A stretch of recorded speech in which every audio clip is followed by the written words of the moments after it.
Good evening, you're listening to 94.4 FM, Salford City Radio, the Friday Sports Show with myself, Jimmy Petruzzi, and tonight we have a very special guest, someone who competes at pretty much the very highest level in a very demanding sport, at least demanding for someone like myself and probably most other people. It's a fantastic sport, and her aspirations are to qualify for Tokyo 220. What a great aspiration to have. And we sort of bring you all the sports from the local area and sport from far afield and different parts of the country and around the world, and the vision is to increase participation and get people involved and inspire the next generation of athletes too. That's some of the goals. And do feel free to email us on the Facebook page, the Friday Sports Show, if you'd like to ask any questions, contribute to the show.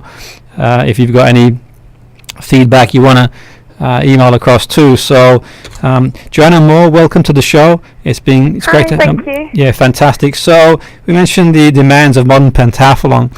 You've sort of been competing in pentathlon for I believe a few years now, and prior to that you were doing other sports as well. But can you tell us a bit about the modern pentathlon, how you got into it and how long you've been doing it for? Yeah, for sure. So modern pentathlon is quite a unique sport. It's a combination of swimming, running, shooting, horse riding and fencing. So it's very diverse, and a lot of people sort of ask me how I got into it and when I took it up. So I got into it when I was 15, back in 2008, 2009. So yeah, I took it up slightly later, and I got into it from doing biathlons, schools biathlons, doing pony club events, things like that. And I moved down to Bath in 2012 to study and train as a full-time athlete, and kind of since then I haven't really looked back. It's been a bit of a whirlwind.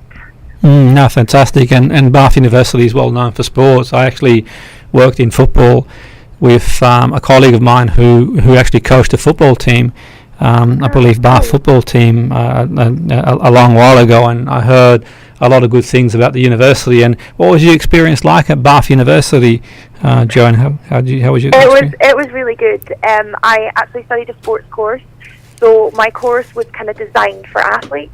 So it was really cool. I had lots of guys on my course who are now like professional rugby players, doing really well in all their chosen sports.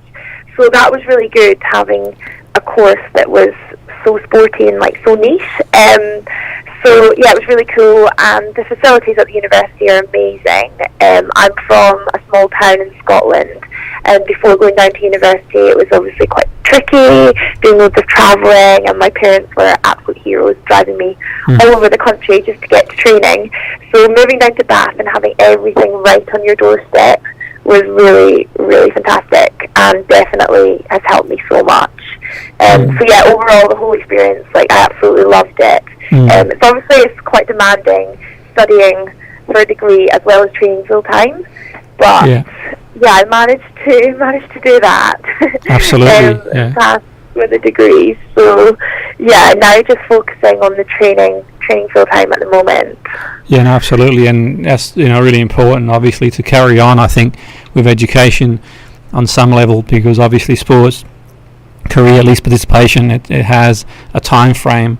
We have this sort of peak time frame, and obviously I think it's important to have one eye on after sports, but we'll sort of talk about that later on in the show. But in terms of definitely, that's interesting stuff. And in terms of competing yourself, I understand your goal is to qualify for Tokyo 220. Is that your main aim at the moment? Obviously you've got other events prior to then, but would you say it's your biggest goal in the next few years at the moment? Yeah, that's 100% what I'm focused on at the moment. So it's obviously really tough in pentathlon, and it's actually really competitive within Great Britain. And each country only get a maximum of 2 spaces. So it's very technical, but you've got to qualify individually, and if more than 2 people qualify, then the governing body decides what 2 athletes they think will do best on the day. So it's a case of having to perform really well over the next couple of years to hopefully 1 qualify and 2 to get considered. So it's not going to be easy, but 100% my goal is focused on Tokyo, and I would absolutely love to win a medal. I think obviously that's every athlete's dream, is to win a medal at an Olympic Games. But it's going to be tough, but yeah, all eyes are focused on that at the moment. Yeah, no, absolutely, and so Great Britain's had a strong tradition in modern pentathlon, at least in the last few years. And why is that the case, Joanna? I mean, have you any idea in terms of why it's so strongly contested in GB in the UK? Is there any specific reason, development, or is it interest, or but there seems to be some really good modern pentathlete athletes in the country at the moment. Yeah, no, there definitely is. So the women's event actually got introduced in the 2000 Olympic Games in Sydney. Yes, now I recall and that. It was Steph Cook who won the first ever gold medal for That's Great right. Britain the first ever gold medal, and she was obviously Great British for modern pentathlon. And since then, I think Great Britain, I'm right in saying, won 5 Olympic medals at 4 separate Olympics in the women. So we've kind of traditionally had really strong women, and I think it's a combination of having really good athletes in the UK, as well as having a really strong coaching setup down in Bath. So it's centralised training approach, so most of the athletes all train within Bath, so we're all there pushing each other on. So I think having the home competition definitely helps. It helps everyone to become better, because you're fighting for places as well as competing against other nations. And I think also GB was one of the first nations to have a women's programme in place. So I think that certainly helped. But yeah, I think it's just a combination of good athletes, the competition, the coaching setup. I think we've also got a good support network in Bath. We work really closely with the English Institute of Sport, so we have access to physios, to doctors, to sports psychologists, nutritionists, strength and conditioning, video analysis. We've got the whole package, and I think that's really important in sport. It's like the marginal gains which really make all the difference. Yeah. So yeah, I think it's kind of just a combination of everything. Yeah, no, it's interesting you mentioned that, and you mentioned Sydney, and I think, if memory serves me correct, it was the actual last event, or one of the last events, modern pentathlete, that was contested for at the Olympics, and I think that gave a lot of coverage to the UK. It was beamed back to the UK, and I think that sort of must have raised a lot of interest to see a gold medal winning performance. People watch that, young people watch that and think, well, I want to be like that as well, and I think that's important to sort of carry on succeeding, and to inspire young people.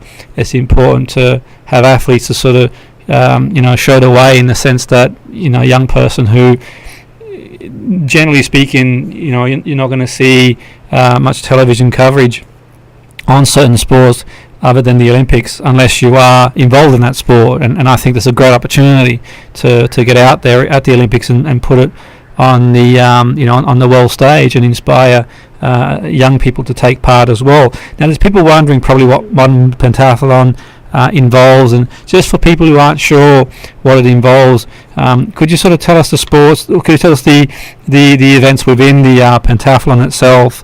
Yeah. So you compete over one day, and in a final there's 36 athletes. So at major competitions, you've got a semi-final on the 2 days before, and then it gets narrowed down to the top 36 athletes progressing into the final. So in the final, the day always starts in the swimming pool. So that's a 200-metre swim, and each event you get points. So at the end of the day, all the points are added up, and person with the most points. It's kind of similar to heptathlon in athletics.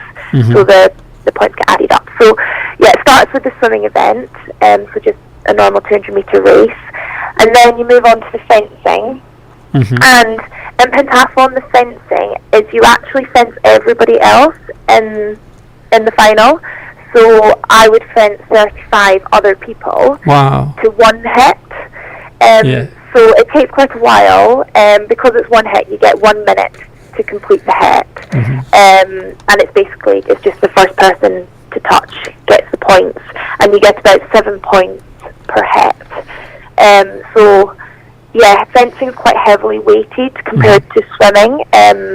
So that's kind of where our focus is at the moment, because a lot of us are strong in the other disciplines but not as strong at fencing.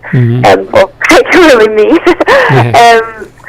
So then we go on to the ride, and this is the tricky one, because riding in pentathlon, you get drawn a horse. So the country, wherever the event is, provides a number of horses, and the leader, after the fencing and the swimming, draws a number out of the hat. The number correlates to a horse, and that's how the horse gets chosen for you. And then you get 20 minutes to warm up, and you're allowed to do a maximum of 5 jumps. And then before going into the arena and completing a show jumping course, and the course is usually it's up to 1 meter 20, usually between sort of 1 meter and 10 and 1 meter and 20. So that's quite challenging, because you've only got 20 minutes to gel with the horse before you go in and have to try and compete in the show jumping arena. And you've got no idea what your horse is going to be like. Sometimes you can gel really well with the horse, or sometimes it might be slightly tricky. And you get points deducted. So you start with a score of 300, and if you hit a rail, if you have a refusal, a fall, you get points deducted accordingly, because of that. And then the final event is called the laser run. And so originally the running and the shooting disciplines used to be completely separate, but I think I might be wrong in saying this, but I'm pretty sure it was in 2009 they joined the two events together to make it was called the combined event back then, because it wasn't laser shooting. Now we shoot with laser pistols, so it's called the laser run, and it's a staggered start, so the points are all worked out prior to this race, and whoever's leading starts in first, whoever's second goes second, and it will be a handicap start according to the points, and however many points you are behind the leader get turned into seconds. And you shoot 4 times and run a total of 3.2k, broken into 4 800 meters. So it's similar to the biathlon, the winter biathlon, with the skiing and the shooting. So it's the same kind of idea as that. So you shoot and then you go for your run. So whoever crosses the line first is the overall winner of the competition. So I think the laser run is a really exciting event for spectators to watch, because they know exactly who's winning, and you've got the excitement on the shooting range, because somebody could be way out front and then struggle with the shooting. So that makes it really exciting. So yeah, that's pentathlon sort of rounded up in a nutshell. No, it's really interesting stuff, and you can see it's a demanding sport, in the sense that, not only is it physically demanding, it's also psychologically demanding, in the sense that, you're having to sort of, go from the swim, like you said, into the fencing, and that's going to rely on reaction time and the ability to sort of think quick, but also the physical demands of fencing too, the riding too, that must be, very, very challenging. So is there one category that you are strongest in, Joe? Is there have you got like a best event that you sort of favour, or just generally yourself, you sort of you mentioned fencing might not be your best sport, but is there any of the sports that we've talked about that you sort of favour more than the others, or do you just generally just take it in your stride? I think my best event is definitely the laser run. So I when I was a teenager, I used to do quite a bit of running, and I ran for Scotland a few times, and did athletics and things. So I was always quite a strong runner, and it took me a few years to kind of master the shooting and running. But now I really enjoy that, and it's definitely, like you say, all the emotions and like the psychological. It's very like you've got to try and control your nerves throughout the day, and some disciplines you've got to get yourself really sort of hyped up for like the swimming, and then you need to be really calm in the shooting.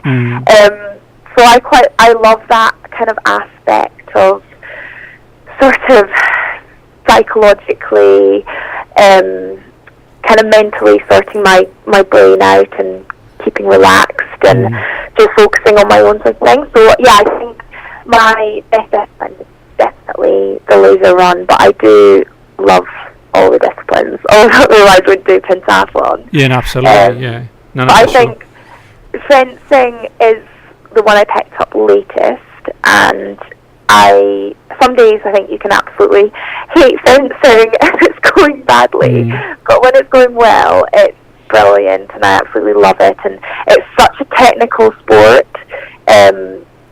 So yeah, it's really exciting as well, but it's definitely the one I've struggled with and I've kind of had to work the hardest at over recent years to understand what's happening. Yeah, no, it's interesting stuff, and certainly certain countries have got stronger traditions than others in certain sports, and Italy, for example, has a strong fencing tradition, and obviously you've got other countries that have got a strong swimming tradition and riding and so on and so forth. So you can see how one could sort of favour one discipline more than others, and that's a sort of interesting thing, really. And in terms of the swimming, say, are you sort of conscious of other athletes as well, Joe? Do you just focus on your own performance, or do you ever sort of find yourself looking to see how other athletes are getting on as well? And I can imagine that would be a bit of a challenge where you kind of, obviously, you're only concentrating on your performance, but irrespective of how well you perform, in one sense, the performance of other athletes is going to determine the position that you finish overall. And are you sort of conscious of where other athletes are scoring or where they are on the sort of table, the positioning of the event itself, the overall event? Yeah, that's a really good question, because pentathlon, it's so diverse. You've got so many different sports, and I might not be the best fencer, but I know I've got a strong laser run, but somebody might be a really good fencer and not have as good a laser run. So I think in pentathlon it's so important to just focus on yourself. I'd say my swimming kind of middle of the table, so I know I'm never going to be winning the swim, and I'm quite okay with that. Yeah. So I feel I'm always, in each discipline, I'm just trying to beat my own performance from last time, and just try and better myself. That's how I look at it anyway. Especially, obviously in fencing, you're fighting with an opposition, so you obviously aren't completely in control, because it depends what your opposition does. You've kind of got to stick to your process and your game plan, and do as best as you can. But I think with shooting, that's so mental, and I think with the shooting range, because you're all lined up next to each other, if you aren't 100% focused on your target, you might sort of glance over to the person beside you, and they might have cleared all 5, and their lights will be flashing to say they can go, and you've got 4, and then you're busy looking at theirs, so you miss the last shot. So I think with shooting, you've got to just be 100% focused on what you're doing, and not let what anyone else is doing affect you. Yeah, absolutely. Yeah. Because it is individual, and everyone, like I say, everyone's got their own strengths and weaknesses.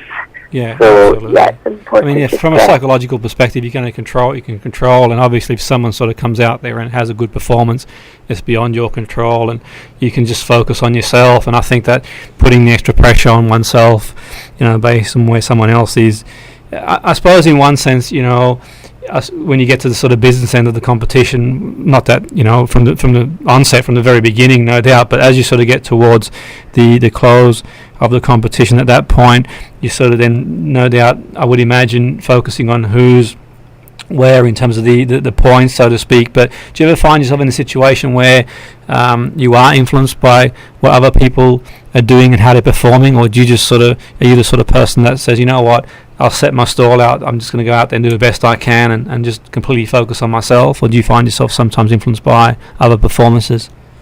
I definitely like to say that I just focus on myself and don't let what anyone else if what anyone else is doing affect me, but I certainly have been in the position where I sort of realise somebody is running up and into the middle positions and I'm still on the range, and that distracts me, and then I struggle to shoot 5 down. So it's so easy to say, but it's so hard to actually do.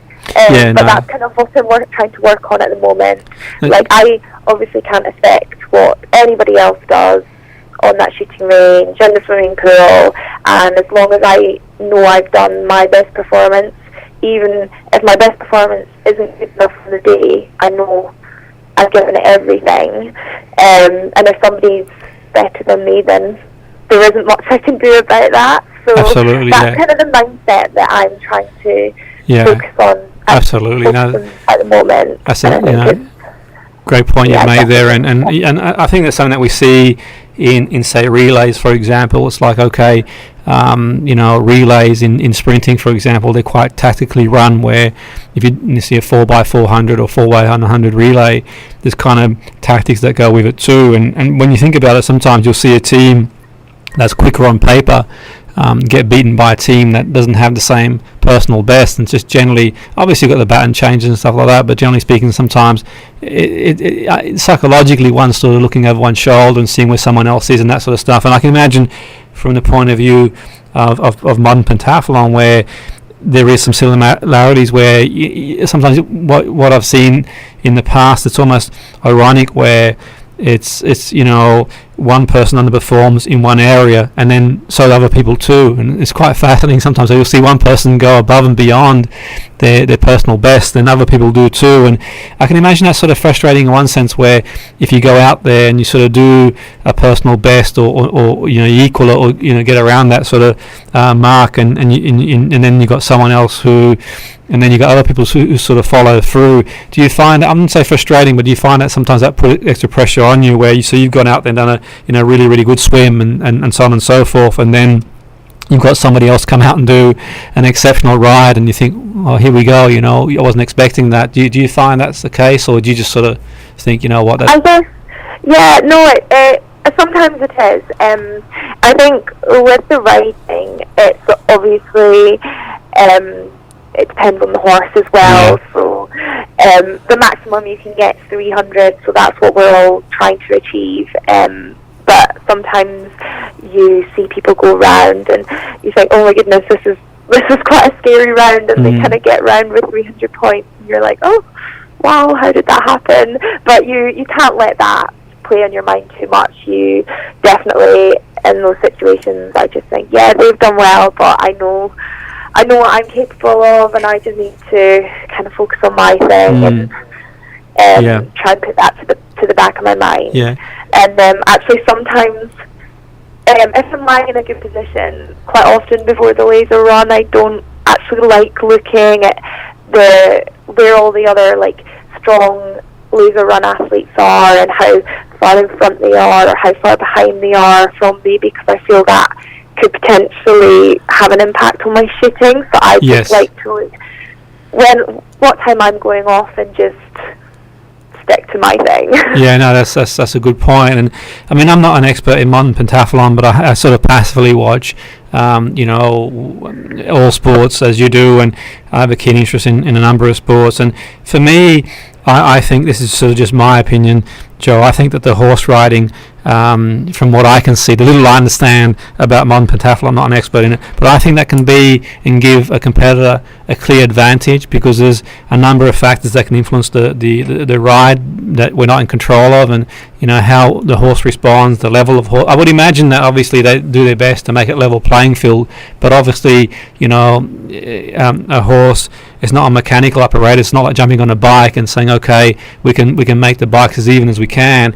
There could also be a case of a horse not responding well to a person, and I know that sounds a bit out there, but from a psychological perspective, let's say a horse has had an experience with someone years earlier, then that could activate a behavior in the horse, no doubt, in terms of, that sounds out there, I know, but if we sort of take the equivalent of human beings having schemas and memories of the past, if you've got a horse that, for example, for whatever reason, does not take to a rider, that could become a bit of a problem. Have you ever seen that happen before? Is it just me psychologically analysing it too much? No, you're hit the nail on the head there. It definitely can 100% impact the ride. So we're fortunate enough. So the day before the competition, or a couple of days before the competition, there'll be a test jump. So all the horses will have already gone around the course. So in a final, the horses are all used twice. So there's at least 18 horses, but they'll have a number of up to 10 reserve horses. So if in the test jump any horse really struggles, doesn't get round, they'll take those horses out of the competition. So at the start, all the horses should be capable of getting around the course well with their own riders and grooms and things. Yeah. But 100%, like you said, if somebody has ridden it in the previous round from you and maybe had a really bad ride, maybe isn't like the best rider, it definitely affects you, and you get on and you're a bit apprehensive. But I think if you're from like a riding background and stuff, and you've done a lot of riding, I think you can, obviously everyone can have a bad competition and you're not going to get on with every horse, but I think over sort of the circuit of competitions it kind of evens out, and the better, more experienced riders do tend to have like an average score, which is like much higher than people who are maybe not as strong riders. Yes. But yeah, definitely at some competitions people get lucky, or you can get unlucky with the horse draw. It does just depend, but yeah, I think the riding is hugely important, because I think in Britain we tend to be quite strong riders. We're known as like we can kind of get on most horses and get them round, whereas I think in Britain we've got a really strict like riding certificate that you need to have passed before you're able to compete at a certain level, whereas in other countries I don't think they have this like the strict certificates and things. So I think quite a lot of people from other nations kind of focus more on the other sports and think, oh, it's sort of just riding, I can get on any horse and get round, but riders will obviously know that that's not the case, and riding is really tricky. Like, you've got to know what you're doing and things. Absolutely, yeah. I mean, the other thing too, I was thinking too, Joe, for example, say, if the horse has had an experience a few years earlier with someone who, a negative experience with someone who, maybe looks passively similar to that person, and then it won't play ball, in the sense that, these are sort of small margins really, and so I'm probably making more of it than what I should really, but I think that in these sort of small margins you want things to be as perfect as they can be, but that's the sort of the nature of the sport. That's just the way it is, and I think for me, it's one thing sort of the 200 meter swim, it's down to you. The fencing is obviously down to how other people perform too, but you still got an element of control. But I can see that, from me looking outside in, it's the horse riding that's probably the most challenging thing. But I suppose someone of your skill, won't see it that way. But, no doubt, there are many variables in the horse riding that you don't have in the other events, I would think, going forward. And do you find one event that's probably tougher than the other? I know we sort of talked about the events that you sort of prefer. Do you find one event where you think, not perceive it negatively, but think, okay, I'm going to sort of, and this is one event that's one discipline that I might find harder than the rest, and I'll just sort of, is there one of the disciplines that do you find yourself that is most challenging, or do you just sort of, equally? It's a good question. I think like I said earlier, fencing has kind of just been that sport for me, because it's the one I've struggled the most with. But I think I've been working like really hard in it, and I'm getting much better understanding, and I'm enjoying it far more and stuff. So I don't really, like, I don't dread any of them. I really enjoy it, and like I look really forward to competition day. Obviously, it's like just with all the emotions going through the day, you've kind of got, it's like a roller coaster of emotions throughout the day and stuff, but I enjoy that, and it's just kind of keeping focused on the task and things. But yeah, I wouldn't say there's one that I look least forward to. Yeah, so the way you plan your training, Joe, do you sort of focus on the disciplines that you're strongest in, or do you equally distribute time in every area? Do you tend to find yourself working more on the disciplines that you're not as strong in, and how do you generally plan your schedule, or do you sort of work and see how you go, and liaise with a coach and think, okay, we'll sort of focus on fencing more now, or do you how do you sort of plan your structure your training? That'd be quite interesting to know. It definitely depends on what time of the year it is. So our season runs from middle of March. We've got 4 World Cups. That takes us through to the end of May. We'll have a World Cup final, then we'll have Europeans and World Championships in sort of August and September. So we come back to training in October, and that sort of block of training between October and January, that will be a really big physical block to try and kind of build up all the miles and things. So lots of running, lots of swimming, and we do quite a bit of fencing footwork just to get us like conditioned. Gym, we still ride every few weeks, but riding isn't really focused at that point in the season because we don't compete until sort of March time. Then after, in January, we normally go on like a fencing camp or something, and kind of from January the rest of the season we go on quite a lot of fencing camps because to try and get different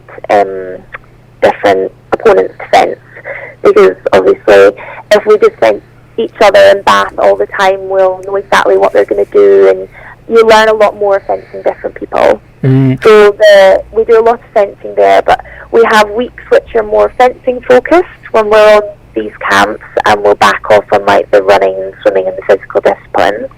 And then when we're in Bath, we normally try and push on the physicals slightly more.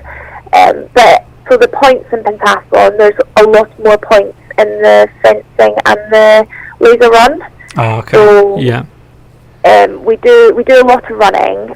I probably run between sort of 6 to 8 times a week. We always have Sunday off, but do a lot of running. We swim 4 times a week, which obviously that's not much for a swimmer, but unfortunately there's not as many points in swimming as in the rest of the disciplines. We ride once a week in season, and then we normally spend 2 to 3 times a week, but more if we're on a training camp, and I'll have 4 individual fencing lessons, like one-on-one with my coach. And then we do a couple of gym sessions a week as well, and conditioning and all that kind of thing, all those sorts of things. Yeah. So yeah, it's quite busy. No, I can imagine, and it's really interesting stuff. And because the sports are so variable as well, it's really fascinating in terms of your conditioning and as well the physical conditioning as well in terms of how you periodize. And I think that's quite fascinating because obviously the different disciplines require different specific components of fitness, and sort of gelling them all together is key. How you periodize that, how you peak as well. And in terms of swimming, what style of swimming is it, Joe? Is just sort of for the listeners, what sort of style swimming is it? 200 meters freestyle. Yeah, so it's a 200 meter freestyle swim. Yeah. And is that in open water or in a swimming pool? That's in a pool. Yeah. In a pool. Normally it's always kind of traditionally been in a 50-meter pool, but it's really exciting actually, because at the Tokyo Olympics they're building a pentathlon stadium. So within the stadium it's going to be all the sports. So they're getting a sort of temporary 25-meter pool, so we're going to have to practice doing all our turns for that. Absolutely. Because we train in a 50-meter pool and things, so I think some of us get a bit lazy on the turns. So what are the times that the athletes generally get in the 200-meter swim? Just sort of Yeah, so for the women, the top girls are swimming sort of 2:08 to 2:10. Oh, that's good going, isn't it? So yeah, it's pretty quick. So my best is 2:14. Wow. And I'd say I'm not quite there at the moment. I arrived at about 2:16 at the moment, which I'd say would probably get you in the top 10. But yeah, there's quite like a big gap between the people who are winning the swim, and then there'll be people sort of swimming around about the 2:30 mark. Yeah, so there's a big drop off there. Definitely. Yeah, there was a big drop off, and even though there's not as many points in the swimming, if you're swimming at 2:30, you're obviously going to be quite far behind the people who are swimming 2:10, 2:12. So it's still obviously very important. Yeah, no, that's really interesting stuff. Because I suppose you're going to get people sort of thinking, you know what, if I'm sort of narrowly missing out on 200-meter swim as an event on its own, perhaps I'll make the transition across to modern pentathlon, or perhaps you can. That's definitely a good point. And actually, Elodie Clavel, who was the silver medal winner from the Rio Olympics, she was originally a swimmer. Absolutely. And I think she was just sort of off the mark for swimming. So she then transitioned to pentathlon and is obviously doing so well, has won multiple world medals and a silver medal at the Olympic Games. So yeah, definitely. Yeah, no. We get a lot of people coming in to pentathlon from biathlons, of course, with running and swimming. Yes. So that's like really popular, and that's kind of a way of recruiting people into it. So it's an idea, and absolutely. And in terms of running yourself, I mean, are you prior to sort of a modern pentathlon, you mentioned you were running, and what was your running discipline? Joe, are you like an endurance runner, sprinter, or middle distance? Yeah, endurance runner. I can't sprint to save myself. So I specialised in 1,500 metres and cross countries in the winter. Yeah. So I used to do that, which I loved it. But at the time I was running, I was also doing pony club, and in pony club there's a discipline called triathlon, which is kind of also how I got into pentathlon. So it's running, swimming, shooting and horse riding. So I was doing the triathlon and the running, and I kind of decided to go down the route of tetrathlon, pentathlon, because I quite like the variety and not just doing one sport. That's interesting stuff, and it's interesting, man, the transition across to a multidisciplinary event. Really, I think it's really fascinating to think, okay, you got the running, the shooting, the horse riding, the fencing, and they all have completely different demands of shooting, and it's really fascinating in terms of, I think, training and sort of periodizing. And what's I find interesting, Joey, sort of the Olympics in 220 now, the schedule you mentioned there, how does that lend itself towards peaking at the right time? Yeah, so I can imagine the periodizing and peaking for Tokyo 220. Has there been any changes in training the schedule to make sure that the athletes are at a peak at Tokyo? I mean, how does that actually work, Joe? So to be peaking, obviously each competition is important in its own way, but I would imagine for any athlete the pinnacle would be the Olympic Games. But is there any sort of changes in the schedule for the Tokyo Olympics, or is it just as normal? I think so. In pentathlon and probably in most Olympic sports, they kind of work on like 4-year cycle. Yes. So all the sort of training and planning that the coaches put in place is all kind of gearing towards being like 100% fit by like come the Olympic Games. Yeah. So for us, that's definitely like been the sort of target. So it's kind of, obviously, like you said, every competition is important, but depending, sometimes we go off to a competition and we know it won't mean as much, so we won't have the sort of taper into the competition. We'll just try and train through because that doesn't fit in the overall plan. But obviously, big competitions will have a proper taper and things. But I think like next year, we have World Championships in September, and then we'll have sort of a couple of weeks off, and then we'll be back in October. and we'll have like a really big block of training again in the winter. And then I think we'll obviously have the World Cups and things next year, but we'll probably be going on a lot of fencing camps to just make sure we're all like fencing really well, while hopefully holding on to the block of physical training that we'll have done through the winter. And then in summer we actually go up to altitude in the French Pyrenees. So that's kind of like tradition every year before like major championships. We go up there, and normally in the Olympic year we go up prior to the European Championships, and then we'll come back down to sea level, compete, then go back up to altitude again. And I think because the Olympic Games is one of the last events, because pentathlon is one of the last events at the Olympic Games, I think, so well, certainly in Rio, the guys missed the opening ceremony as we were still at altitude, and then flew out to Rio sort of a week before the event. So I don't know if that's the plan for Tokyo yet, but I know we'll certainly be up at altitude for a while, like training and trying to get like the benefits of training up there for as long as possible. No, that's interesting stuff, and it's sort of peaking at the right time. And we see across different sports there are certain athletes who tend to peak, and I suppose it's a bit like the cycling analogy, where we've seen the Great British Cycling Team focus, at least from the outside looking in, I don't know for sure if that's the case, but certainly from the outside looking in, they seem to really focus and emphasise on the Olympic Games, and that seems to take a big priority in terms of how they go about tapering and peaking at the right time. And it's obviously a huge tournament and a huge event, the Olympic Games, and it's the pinnacle for pretty much every athlete to get there, and obviously do the best they can when they do get there, but getting there is a job in itself. And how many places, I think you may have mentioned, just for our listeners, Joe, how many places for modern pentathlete does GB have? How many? So we've only got, it's two men and 2 women. Wow. A maximum. Yeah, that's tough going, isn't it? And there's only 36.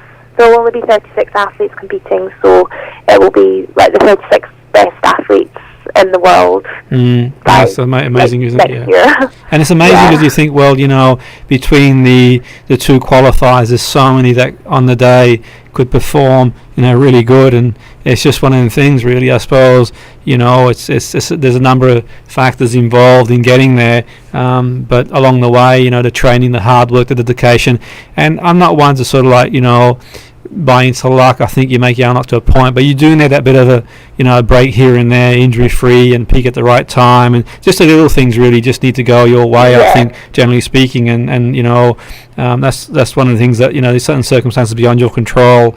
100%. I think a huge thing as well is like keeping illness free. Yes. Because obviously you have no control whether you catch a certain bug going around, and like in winter I caught the flu and I had to miss a couple of weeks off training, and it was completely out with my control, but it's just so frustrating when you feel you've done everything you can, like giving your hand sanitizers and things, but you get unlucky and you might catch I mean, like exactly. One can protect themselves from pathology as much as they can, but equally we know that it's not always as easy as that. But that's the sort of interesting point you make there, because obviously the mindset of a lot of athletes is, even when they have got a cold or flu, they think that pushing on. But there's a point where I think it gets detrimental, training when you're not well, and recovery is key, and just general recovery. I mean, what do you do away from such a demanding sport to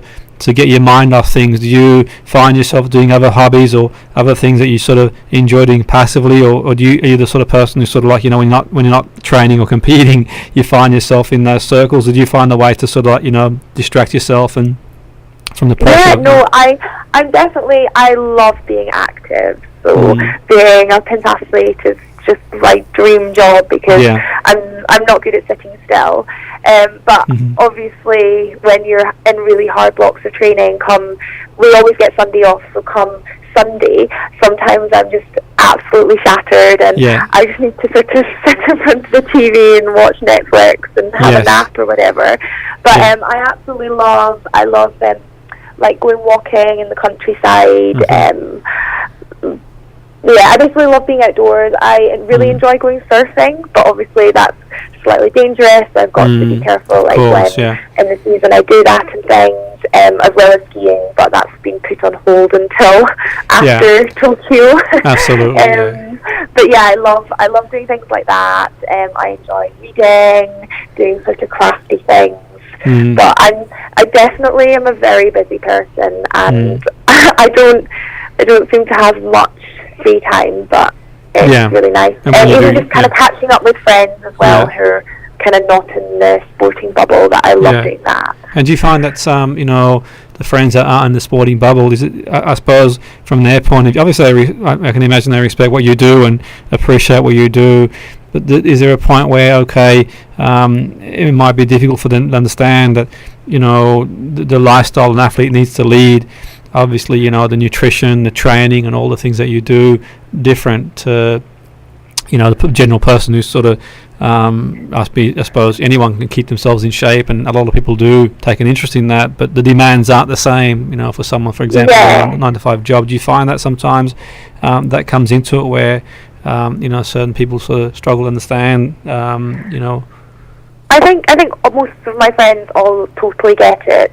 and actually a lot of my friends sort of live up in Scotland or live in London, so not sort of in Bath where I do. So when I see them, it's normally when I've got a slight break from training or a deload. But it is funny because I was out for a meal like a few weeks ago with friends, and I think one of the girls had been ill like the week before, and I was really worried. I was like, oh gosh, exactly. Feeling better, because I don't want to go out just for a meal but risk getting ill.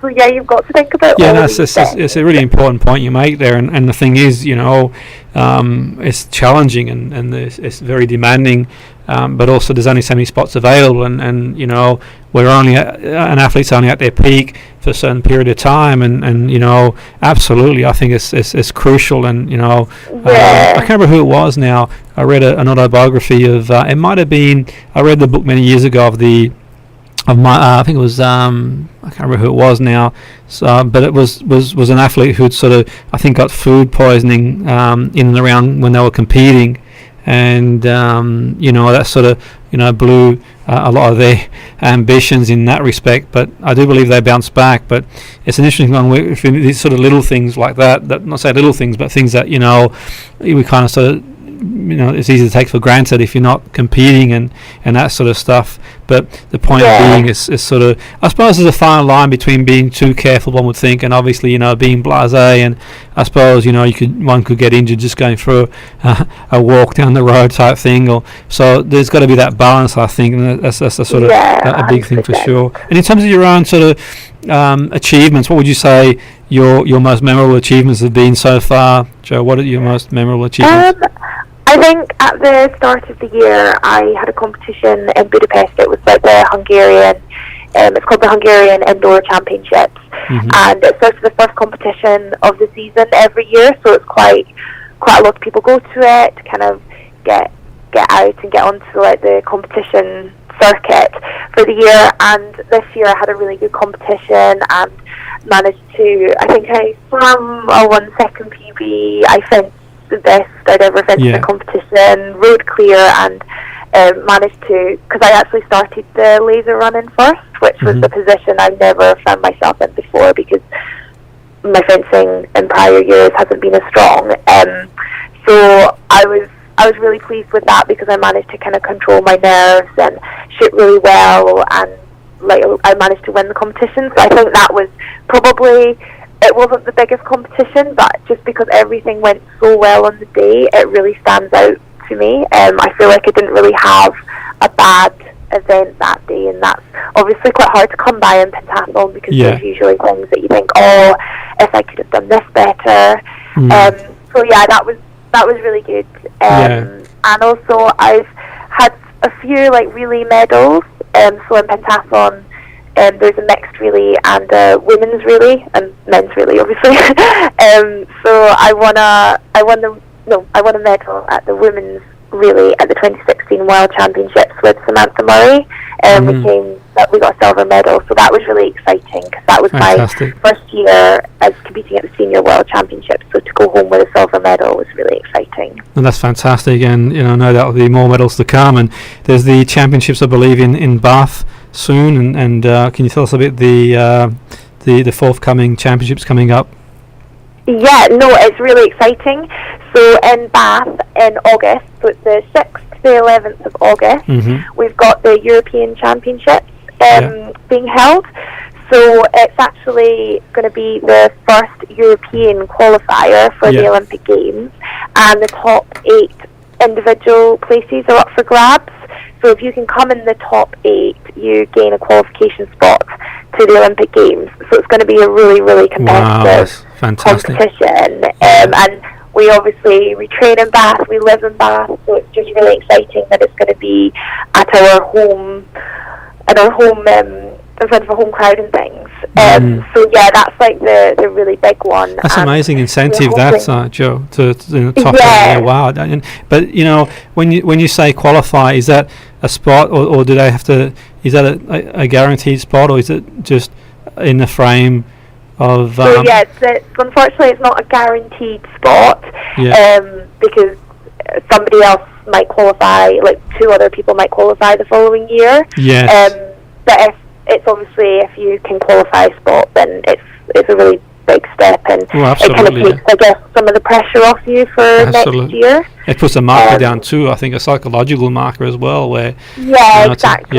to get in there, and that's phenomenal. And I think as well as that, it's a great incentive for the athletes to sort of go out there and perform. Not that they wouldn't perform 110%, but obviously sometimes you sort of prioritise certain events that fit into the tapering and periodisation of the training, and the viewers are going to get the athletes looking to go out there and perform at top level. And what a great city Bath is as well, and a nice time of year to be there. So absolutely, the 6th till the 11th of August, if anyone out there is interested, get yourself down there. It's a great time of year to be in. We'd love all the support we can get, because it just means so much, and definitely having friends and family and other British supporters there would just be amazing. So I think the tickets are actually on sale now, and they're on the Pentathlon GB website. Okay. So it's pentathlongb.org. Yeah, so absolutely. If anybody's interested. Yeah, no, for sure, definitely. Anyone listening in, and that's the thing. Really, sometimes we watch certain sports at the Olympic Games, and Modern Pentathlete being one of them, and it's provided so much joy to a lot of sporting fans in Great Britain, and get down there and support and watch, and what a great time of year to be in Bath as well, and no doubt it'll be a great atmosphere for sure. So anyone considering that, what a great opportunity it is to see some of the best athletes we've got. Certainly, you guys must rank around some of the best athletes in the sense that the multidisciplinary sport that you compete in requires a lot of mental and physical strength, but also different components of the physical as well too, which is really interesting sport to compete in that sense, where you're sort of having to sort of be quick, and reaction time and speed and condition, and there's so many variables in the sport that you do. And in terms of, say, I know some athletes sort of, they keep a blog or of their journey. Is that something you're doing, sort of building up to Tokyo yourself, Joe? You sort of I do have a blog, and I try and update it after competitions and things, so as people can follow my journey.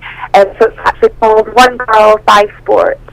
And I've got a link for it on my Instagram page, which is JoMuir_194. So it would be cool if anybody's interested in following and stuff.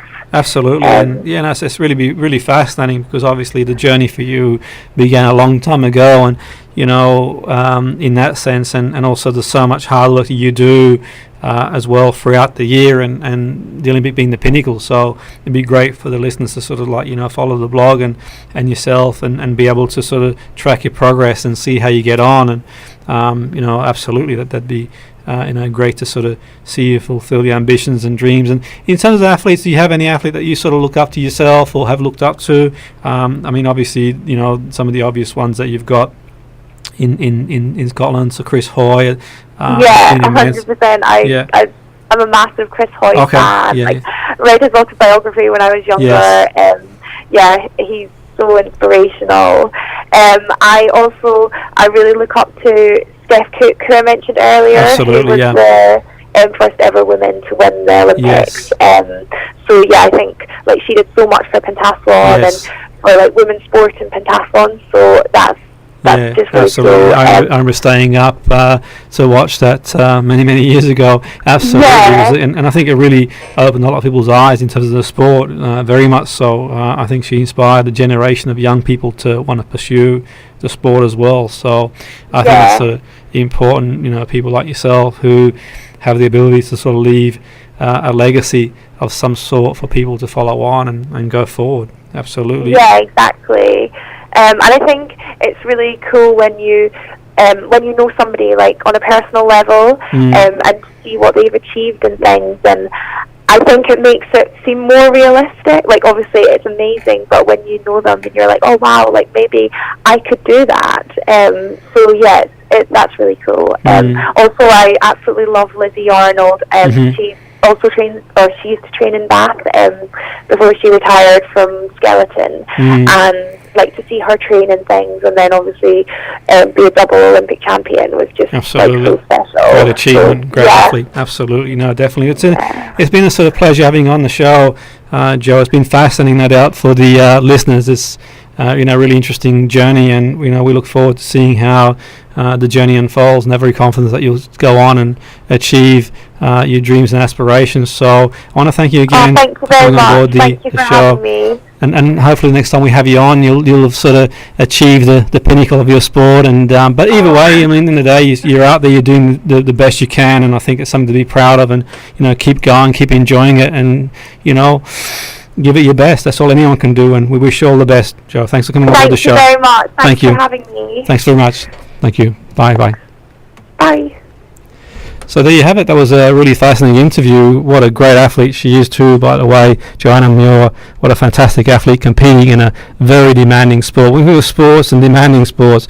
Modern pentathlon, they don't really come much more demanding in that, in the sense that you've got to be multidiscipline, from the physical point of view, the mental point of view, and you've got an opportunity to see the likes of Joanna compete in August in Bath in the European Championships from the 6th to 11th of August. What a great opportunity to get down there and go down there and be a wonderful time of year. And Bath is a beautiful city as well, a historic city, and enjoy the city and enjoy the competition too, and certainly that's what it's all about, very much so. And if you're in pentathlon, modern pentathlon around the Salford area, do drop us a line as well, drop us an email and let us know how you're getting on and what you're up to, and certainly be great to give the club that you belong a bit of a plug as well. So I want to thank you for listening this evening. Till next week, the Friday Sports Show with myself, Jim Petruzzi.